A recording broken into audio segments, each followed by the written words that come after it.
not all. As a racer, as a former racer, as a coach, what do you think?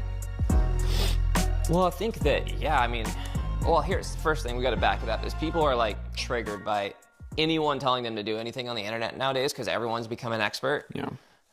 Everyone, I mean, I really started coaching because someone at the track saw that I was going fast and just asked me to help their kid, right? That's kind of like, it wasn't necessarily like, oh, I'm going to be a motocross coach when I grow up.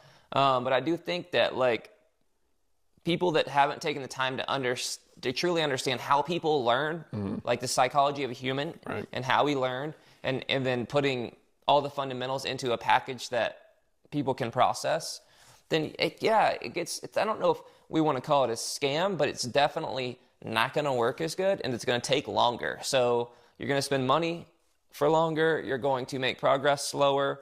And I'm sure there are some guys that are scammy that just like, oh, elbows up, like, yeah, elbows up, go a little faster.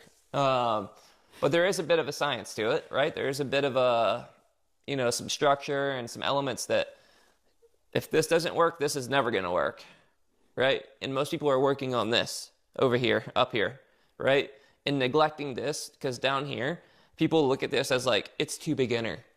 It's like, I think that's the biggest part is like most people think that they're better than they are. That's really the cold hard reality because even if they're fast, doesn't necessarily mean they're good, right? Because you can have balls of steel and go fast, but it doesn't mean it's going to be good or last very long for you. And so I think that we're always kind of trying to fight the battle of, this is what you guys actually need. Yeah. So.